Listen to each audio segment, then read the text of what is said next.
Hi and welcome back to the multi-agent learning course, the second part. This part is more practical than the first part. The presentations are no longer examined, so I focus them more towards the programming assignment. And they contain a lot of pictures and explanations, so I hope you bear with me. So what we will do is to compare the current programming assignment with a similar programming assignment in the bachelor course Inleiding Adaptieve Systemen. And to discuss a solution of this bachelor assignment, we will discuss the concept of a ground table. I think this is the first major exercise that you will encounter in the programming assignment, so we will discuss that. We will getting to know the replicator dynamic, which is one of the two evaluation methods for assessing or, well, evaluating reply rules. And the other one is through Nash equilibria, which is quite unconventional, but I think it's a good evaluation method through Nash equilibria. I will not go all out on the replicator dynamic. I will just show some intuitive plots and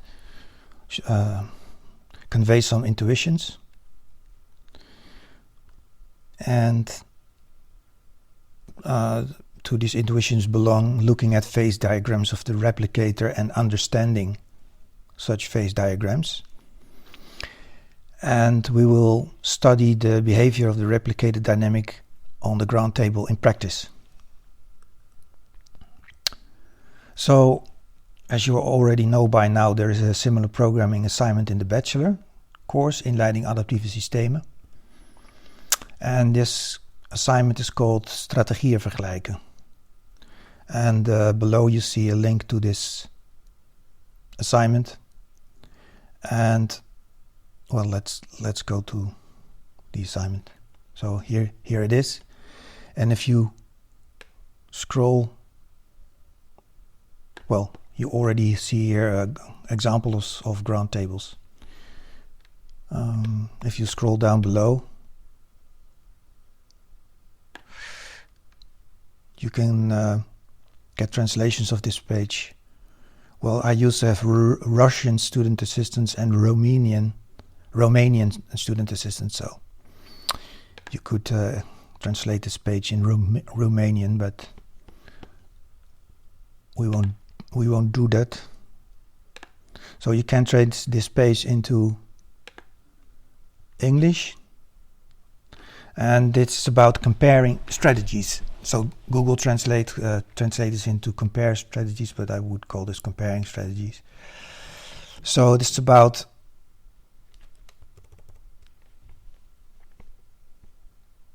comparing reactive strategies like on the prisoner dilemma, like for example Tit-for-t and Pavlov and unforgiving and always cooperating, always defecting. And I would recommend you to just read this page. I won't read it with you along now, but I just show it. There are examples of ground tables. Just read it through this assignment, either in Dutch or in English. The LaTeX won't show here, but I think in due course the LaTeX will show, because it shows here as well. So read it, and it shows already here. Read it through to get an impression of a much simpler but analog assignment.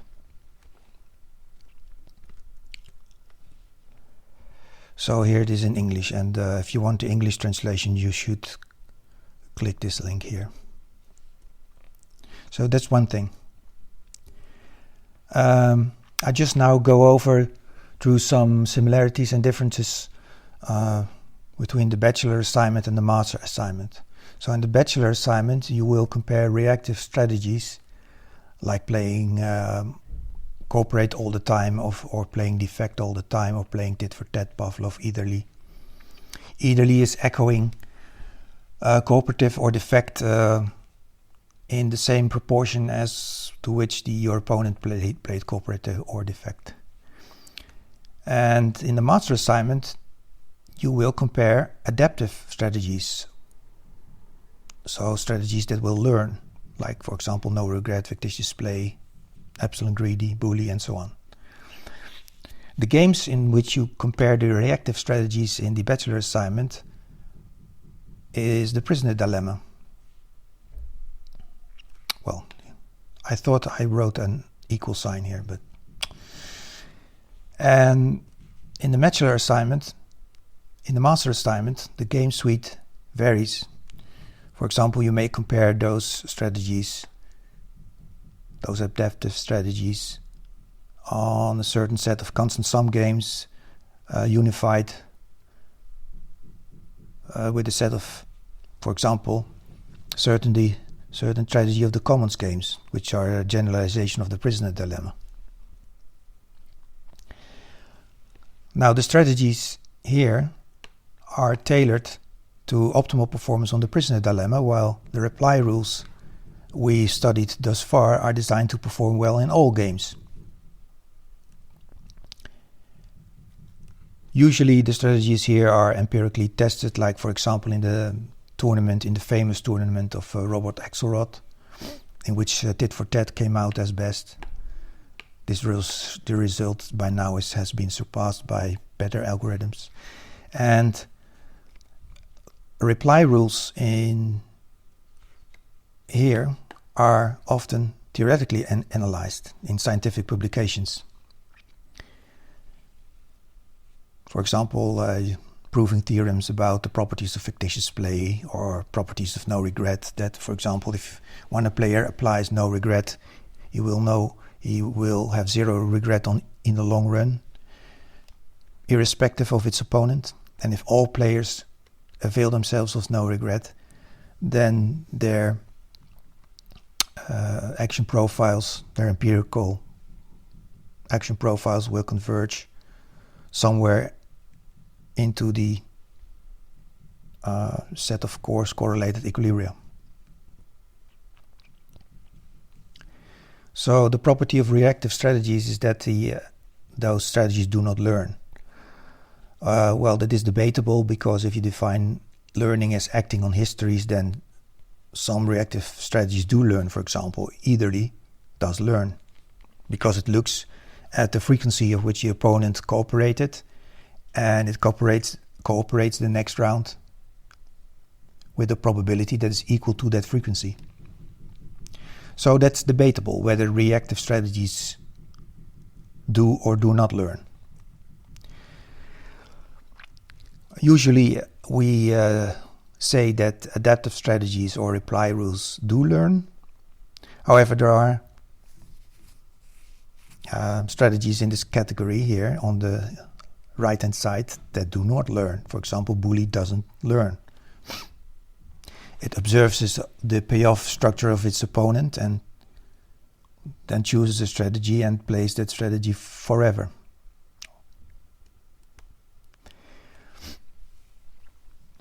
So the students in the bachelor assignment were asked to program, well, to compare a couple of strategies and to program a ground table first. So here you're looking at the ground table, which is an overview of the average scores of repeated pairwise encounters. For example, cooperate always against cooperate always yields 3. Cooperate always against defect always yields 0. And interestingly enough, you see here the payoff matrix of the original prisoner dilemma reflected. Cooperate always, defect always, and tit-for-tat are deterministic strategies. So it isn't necessary to repeat the experiment. And an experiment consists of running those two strategies a number of rounds. So one experiment or one episode consists of running 200 rounds, cooperate always against, for example, defect always. But that isn't interesting, because the payoffs are always the same. But for non-deterministic strategies, like playing random 50%, the star indicates, well, the star indicates non-deterministic or stochastic. Stochastic is a better word. Stochastic means that there is probability involved or uncertainty. So for stochastic strategies, it does matter to restart the experiment, because each time, dependent on luck or probability, you may have a different outcome. And if you have 20 different experiments, for example, then the variation evens out if you run those experiments multiple times. So restarts are necessary because there is one strategy that is stochastic. The green column is the average score of every one strategy. So just add up the numbers here. 3 plus 3 plus 1, 5 is 7.5 divided by 4 is 1.9, hopefully. And you do so with the other strategies. So comparing those strategies among their averages, their uniform averages, the effect always performs best here, because that's the highest payoff on the average. 5 plus 1 plus 1 plus 3 against random. The 3 against random is 2.5 on the average, so the best. I haven't told you about the gray squares. The gray squares are interesting because they indicate the best reply strategy or the best counter strategy to the column strategy. So for example, the best strategy against always cooperate is always defect, because that's the highest number in the column, which is 5. The best counter strategy to always defect is always defect. Not tit-for-tat, because tit-for-tat cooperates in the first round. But in the limit, defect always and tit-for-tat are both equally best response against always defect. So this number is rounded off and is probably, if you write it in full, 0.9.99999, depending on the number of rounds you run. So it's almost 1, this number, but it isn't 1. This number is 1.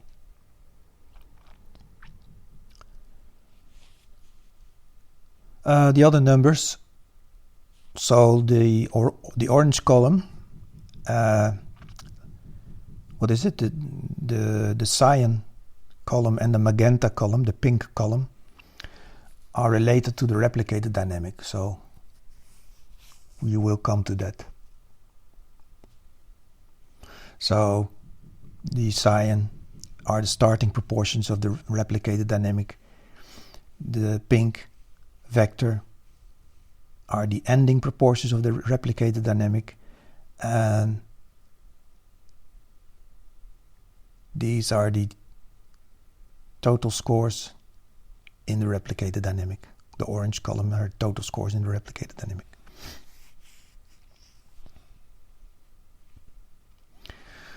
So this is a full, well, dashboard with a full ground table of the bachelor assignment. In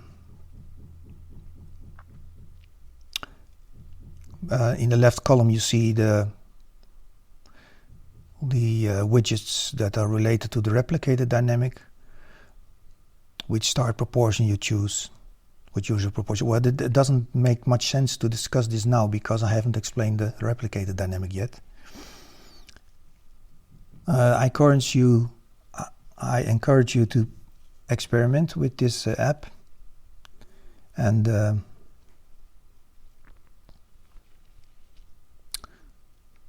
okay, let's move on. So let's go back to the more simpler screenshot of the Bachelor app.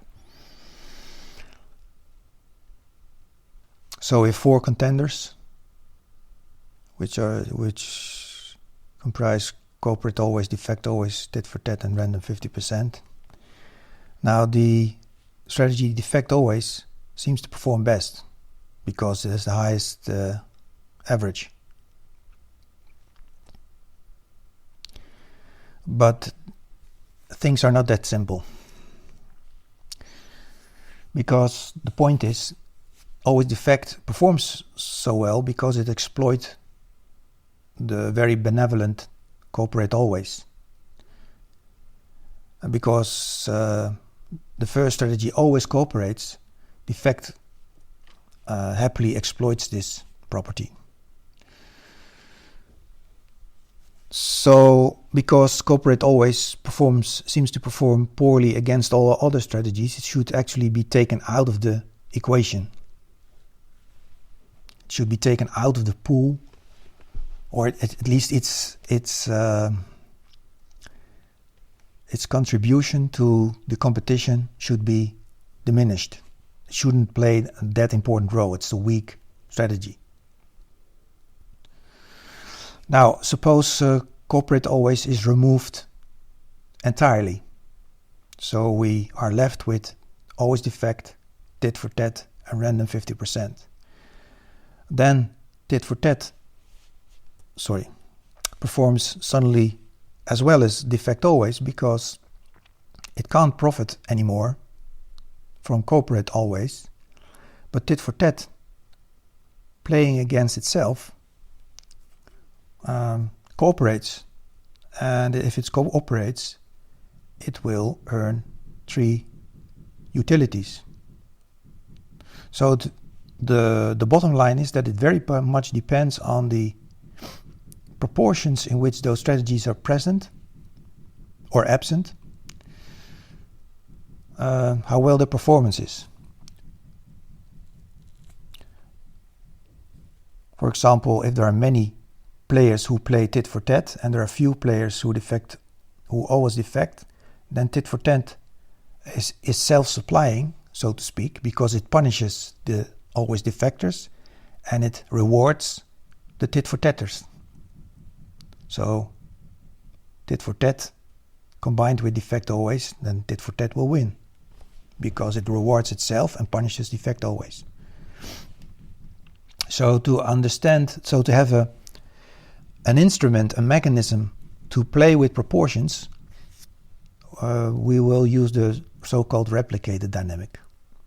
There is a separate lecture on the replicator dynamic, in which I explain the replicator dynamic more in detail and go into its history, discuss the relation with Nash equilibria and so on. But for now I just go into the intuitions. So the intuitions is that you have a couple of species, for example animals or reply rules. But for now just think of animals, that's perhaps more appealing for now. So at the outset at t is 0, for example, you have of every species an equal amount. And then you let those species compete. So individuals of a certain species compete with individuals of other species and of individuals with themselves and with themselves. Now, for example, the probability that an individual of species 5 competes with another individual is, what is it? 4/5. You see? And the probability that an individual of species 5 competes with an individual of species 1 is 1/5. And the probability that an individual of species 5 competes with an individual of the same species is also 1/5. Now, in competition, species will receive a score. And depending on the score, if a species has, on the average, a higher score than the all over average of all species, weight by their presence. So if the presence of species 1 is high, then its contribution to the average score is of course also high.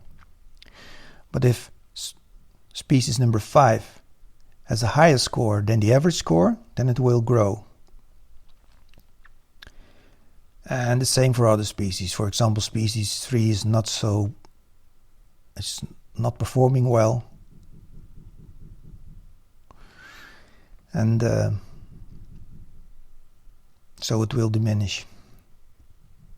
So as time evolves, some species will grow and some species will diminish. The property of the replicator dynamics is if a species is present, it was present and it will remain present. So for example, species number 1 will diminish, but it won't ever die out. So if it is present, it will remain present, be it in very small fraction. But it will never extinguish. So that's the idea of the replicator dynamic.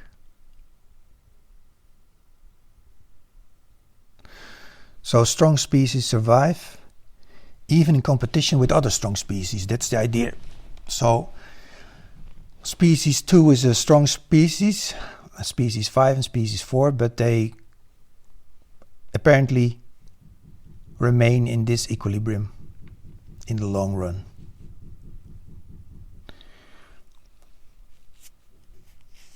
So another example of the replicator dynamic. So talking about competing species, we have 3 competing species here, more or less. Well, this is a kind of mock example, cartoonistic example, but nevertheless. Do you recognize the image on the right? I think some of you do. It's from Far Cry 2. So the idea is when species of the same kind interact, so if a lion encounters a lion, there is no gain or loss. So if a zebra encounters a zebra, then there is no gain or loss. If grass can't encounter itself, but it always grows a certain proportion, so let that give 1. Now consumption yields 2, so if a lion meets a zebra, then the lion will get 2 U-tails. And if a zebra decides to eat grass, then it will increase its utilities with 2. I admit this is a very silly example, but just for illustration. And grass grows at the rate 1, but if it's encountered by a zebra,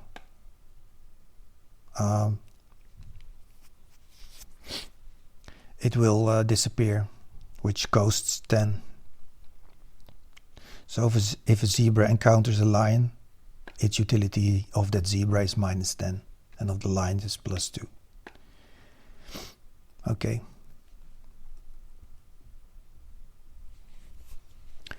So, and for grass, if left untouched, it scores plus 1 for growth. So grass grows slowly but steadily, and it might happen occasionally that it is eaten by a zebra. Okay, but at least we have a payoff matrix. If we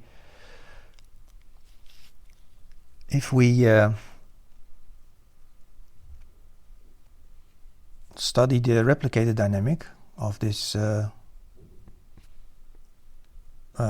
matrix, where lion is black, zebra is red, and grass is blue, then we see that kind of circular dynamic will evolve. You see? And this will remain circular forever. And the property of the replicator dynamic is if one species is non-zero, it will remain non-zero, so it will never die out. The fitness matrix is from the previous page, but the replicated dynamic can't handle negative numbers, so I added 10 to each number, because one can prove that the replicated dynamic doesn't change under linear transformation. Okay.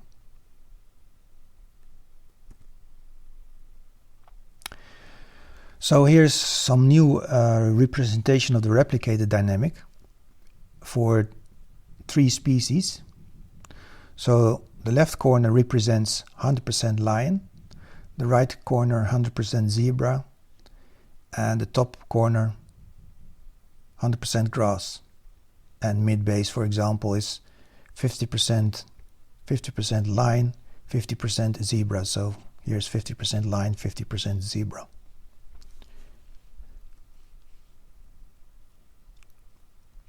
The blue dots indicate rest points of equilibria, rest points of the replicator equation, of the replicated dynamic.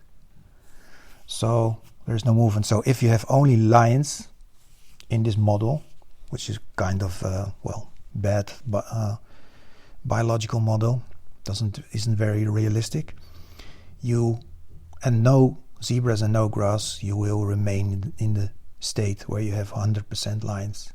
And the same for grass, and the same for zebras. If you have 100% zebras and no grass, no lions, there is no competition. So here is an interior rest point. Here. And that is for a certain proportion of zebras, grass and lions, they will be in equilibrium, and outside the rest point they will be in motion.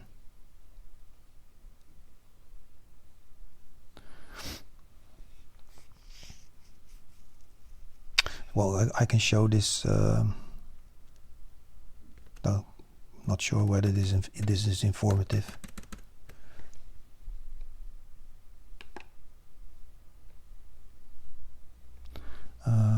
I have to copy the matrix. Yeah, so I have now entered the matrix here, and so this is the dynamics. Can do it again. So you see that the dynamic circulates among the interior equilibrium, and if proportions are on the edge, so on this edge, for example, there are no zebras, then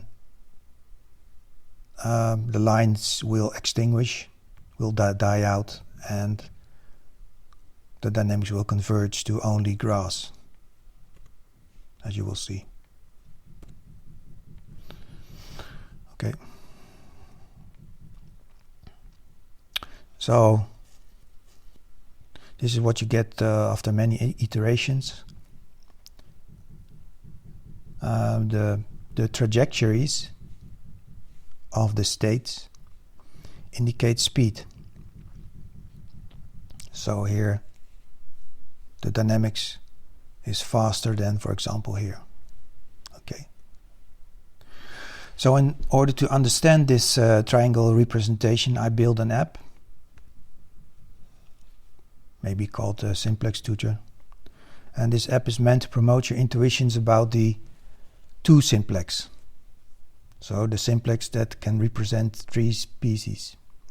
The 2 simplex enables you to represent 3 dimensions in 2 dimensions. So it consists of all x, y, z that are greater than 0 and less than or equal to 1, and sum up to 1. So let's go to that app.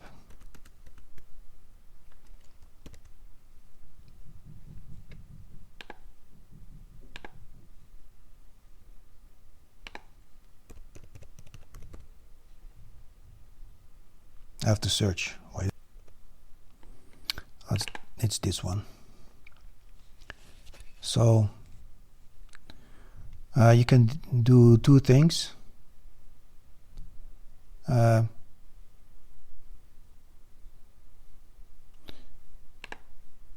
this is the simplex, and you can steer XYZ in the simplex. So you steer the XYZ coordinate, and then you will get as the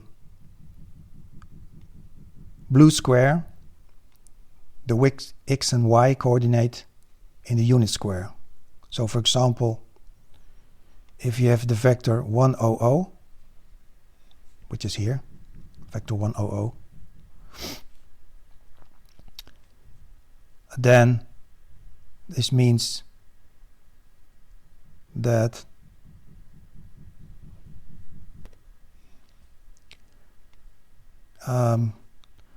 the X coordinate in the unit square is 1 and the Y coordinate is 0. And if you have the vector 0, 1, 0, this means that the Y coordinate in the unit square is 1 and the X coordinate is 0. And here you have the vector 0, 0, 1 in the triangle, in the simplex, and that means that both the X and the Y coordinate are 0 and the Z coordinate is 1. And you can do it the other way around. You can steer the blue square, which represents the X and Y coordinate, and for example, if the X coordinate is 1 and the Y coordinate is 0, then you have the tuple 1, 0, 0, and of course here you have the tuple 0, 1, 0, and if X and Y are 0, you have, of course, that Z is 1. So you can do all kinds of funny things. For example, you can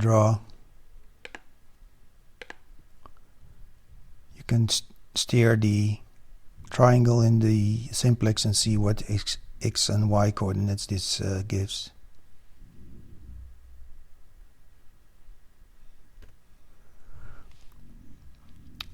So there is of course no linear connection, but another kind of connection.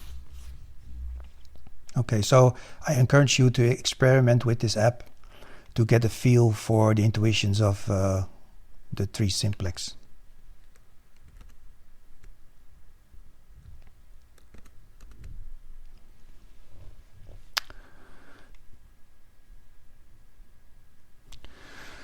So let's go back to the replicator dynamic among a limited number of strategies or limited number of reply rules.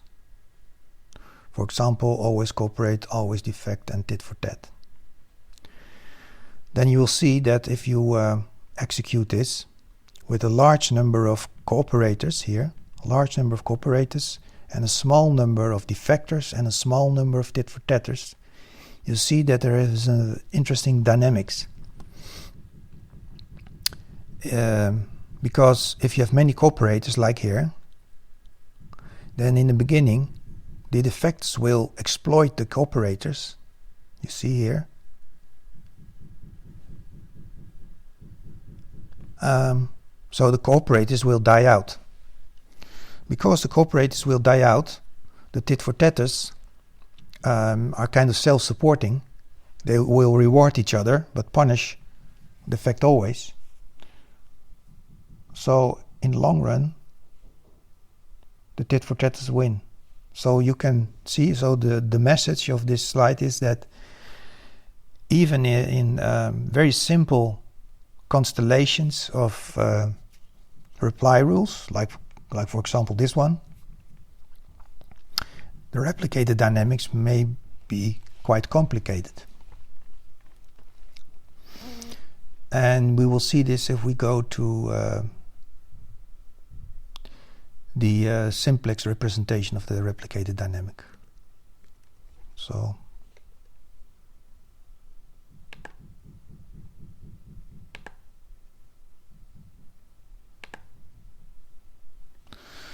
in the left corner we will see cooperate all.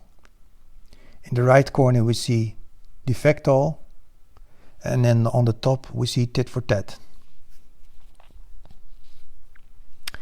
Now if we start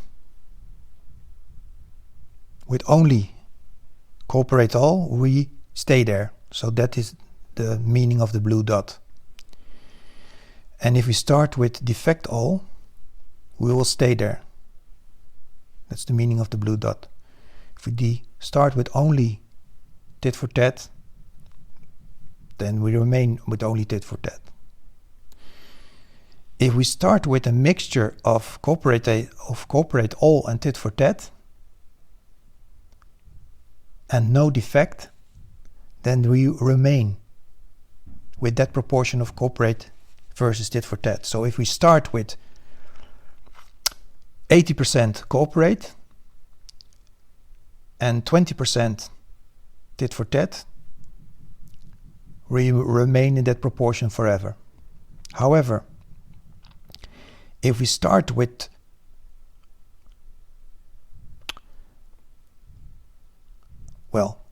almost 80% cooperate, almost 20% tit-for-tat, and a slight amount of defect,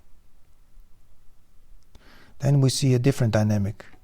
And we see that, well, I can better show it. You see that the dynamic goes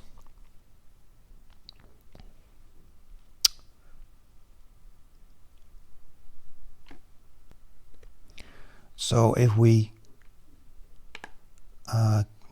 let the dynamics run, we see that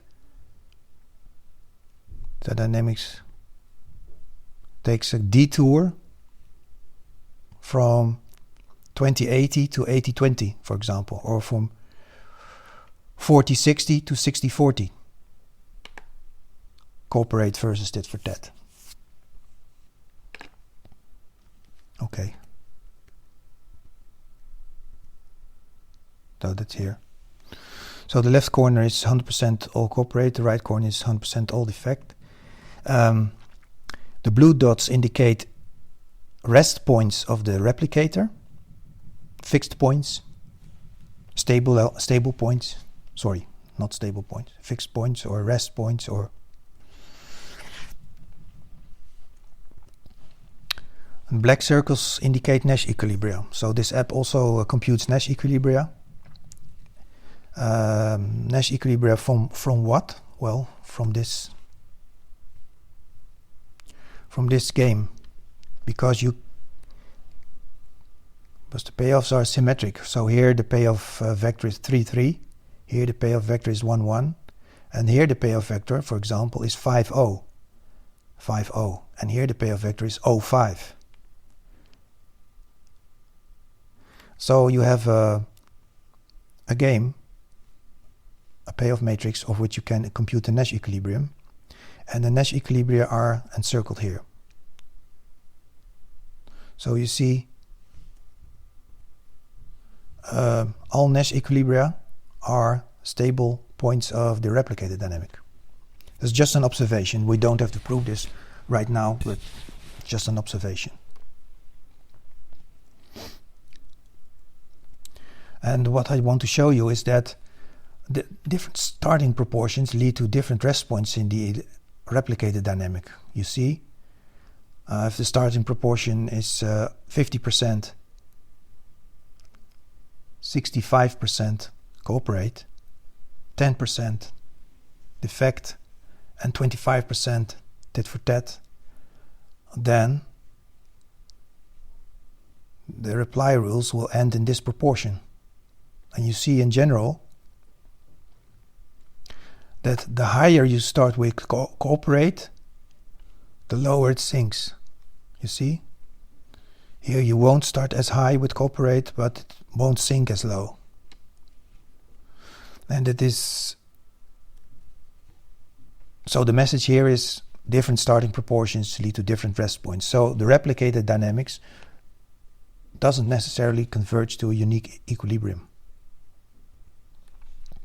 So if you start with 80% cooperate and 20% tit-for-tat, you will end up eventually with 80% tit-for-tat and 20% cooperate.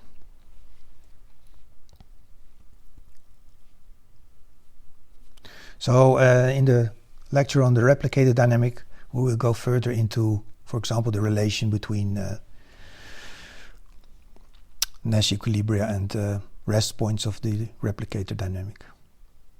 So we saw that the left edge, the one without effectors, is pointwise invariant under the replicator dynamic. So pointwise invariant means that considering points, there is no movement as far as the replicator dynamic is concerned. Now all pure populations, so for example 100% cooperative, 100% all defect, 100% tit-for-tat, are invariant as well. And we also observed that all Nash equilibria, which are represented by open circles, are rest points of the replicator, just by looking at the picture. You can prove that, but we don't do that now. And a rest point. So the one important observation I want to convey right now already in this orientation phase, that if a rest point is called stable, better Lyapunov stable, if once the replicator is close enough, it remains close enough. And one can prove that all Lyapunov stable rest points are Nash equilibria. So apparently this is this at least is a Nash equilibrium, and I think that is a Nash equilibrium because it is stable. Of course you can have Nash equilibria that are not Lyapunov stable, but the other way around is always true. So if you have a Lyapunov stable rest point, it is a Nash equilibrium. So these rest points here are certainly not Lyapunov stable, otherwise they would be Nash equilibria. So Lyapunov stable means if you are close, you remain close. So this is obviously not this rest point here is obviously not a Lyapunov stable point, because if you are close, you are thrown away through this curve. Well, this point is more likely to be Lyapunov stable, but it isn't, because if it was, it would be a Nash equilibrium, and it isn't according to this picture. So the property of Lyapunov stableness is an indicator of being a Nash equilibrium.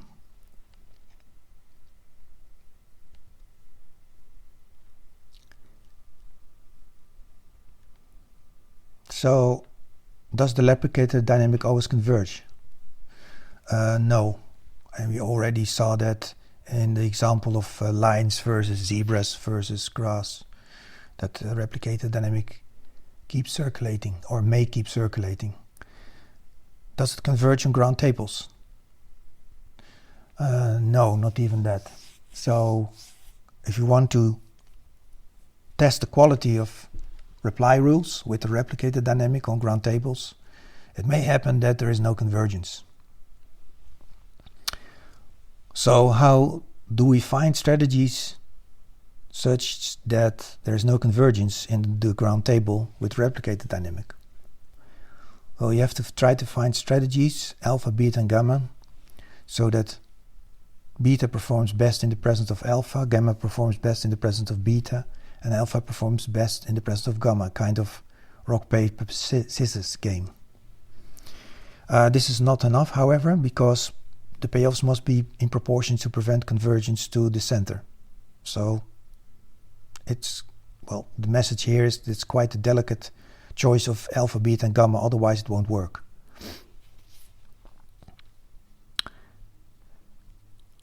Now because 05, 50 and 2.5, 2.5 are feasible payoff profiles, so for 05 we may use a repeated string of C's and D's, and then the first player always loses, so gets 0, and the second player always wins or gets the highest payoff, so wins 5. And the payoff profile 50 can be attained as well by the converse string. But this particular payoff profile can be attained as well by letting the parties play their game in a kind of 4/4 time beat. So the first 3 beats they play together, they cooperate together, and the 4th beat they defect. And in the next measure,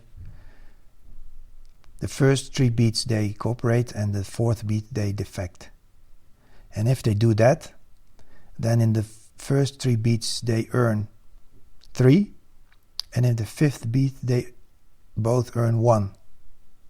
And if you average that, you get 3 plus 3 plus 3 plus 1 divided by 4 is 2.5 for each. So the grand table for alpha, beta and gamma then is like so. So alpha against alpha is they play like so. If alpha encounters itself, it will play this pattern of 3 times cooperating and 1 times defecting.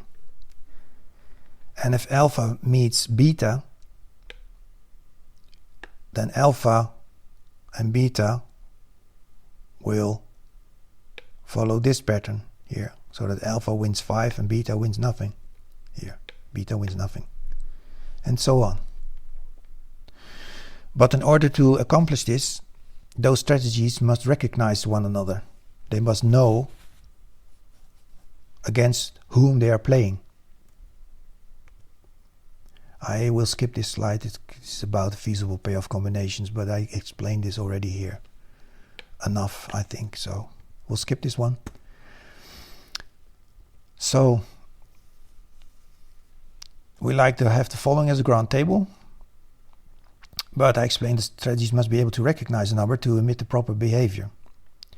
Now at the outset, let alpha emit 0, and let alpha also read the digit emitted by its opponent, which is either 0 for alpha, 1 for beta, or 2 for gamma. And after that, alpha responds to its opponent so as to reach the payoff as specified in the grand table by playing the associated pattern. And the same for beta, but then it emits 1 at the outset, and the same for gamma. So how does it work out? So if a strategy plays against itself, then it ensures that it first emits its identity. Now for alpha that is double C, for beta that is CD, and for gamma that is DC.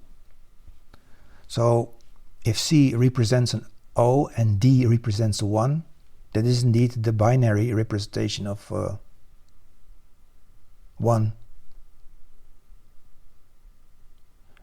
0, 1 and 2 respectively. So at the outside, alpha emits its identity, which is 0, here an O and here an O, which add up to 0. And then they cycle through the associated pattern.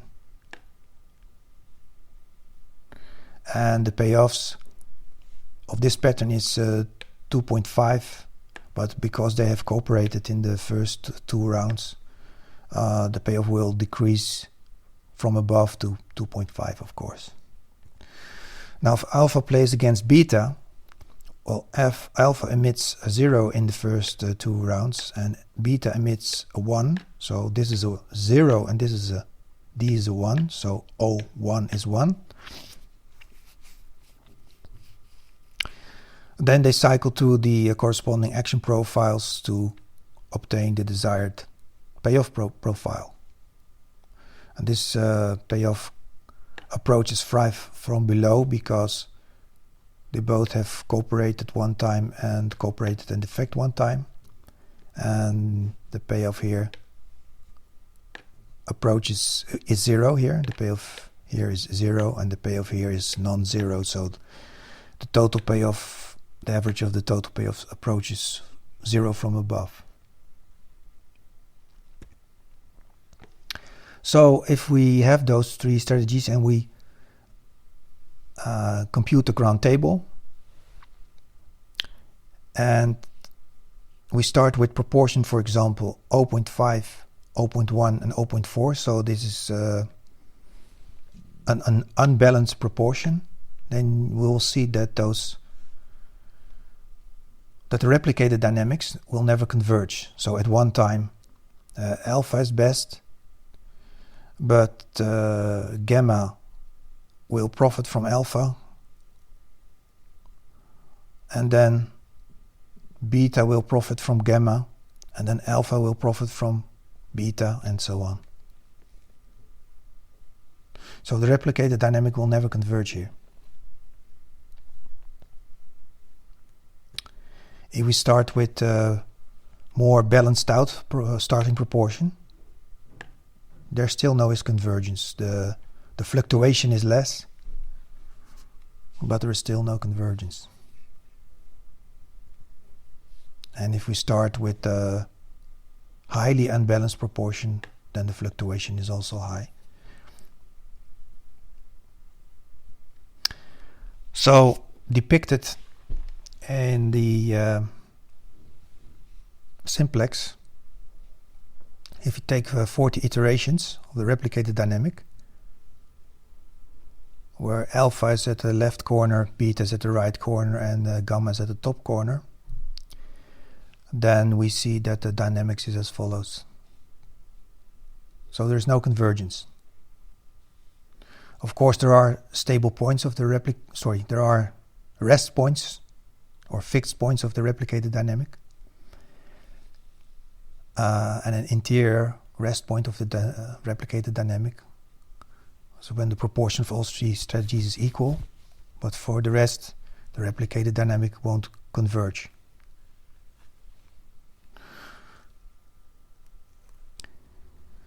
And if we let the dynamics run a little bit longer, then we see that there is really no convergence.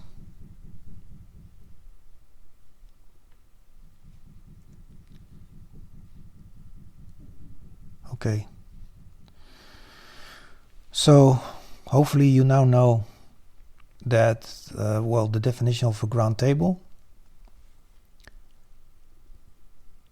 why a strategy's average row score in the ground table is not a good indicator of its quality, per se, why the limit proportion of the replicated dynamic of an interior point in our case in the 2 simplex is a much better indicator of the qualities of all strategies, because weak strategies, the proportion of weak strategies will diminish and the proportion of strong strategies will increase, so that stronger strategies are better represented and stronger strategies will compete against other stronger strategies. So that's good. Hopefully you now know that depending on where you start in the simplex, the replicator may converge to different proportions, so the replicator doesn't need to converge to a unique equilibrium or to a unique rest point. That's not the case. And hopefully you now know through the last example with the alpha, beta and gamma that the replicator may never converge at all. That is, for some ground tables, the replicator won't converge. Well, you still don't know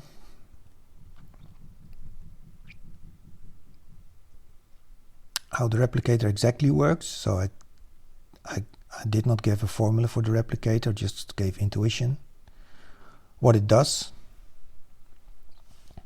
So what the effects are. How Nash equilibria are related to rest points of the replicator. Rest points or fixed points, or, well, there are not a lot of synonyms for rest points. Steady state, it's all the same.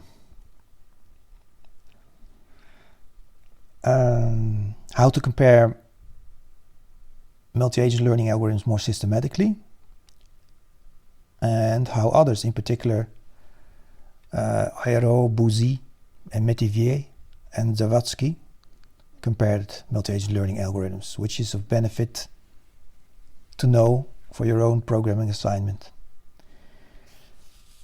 And I still have to explain two multi-agent learning algorithms, namely satisficing play and bully. So I owe you that, but this will be in the next presentation.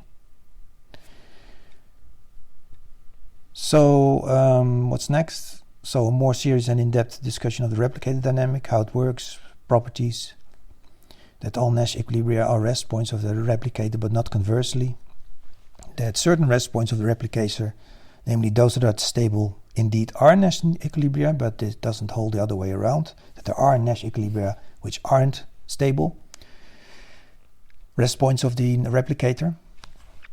So stable refers to the replicator, stability.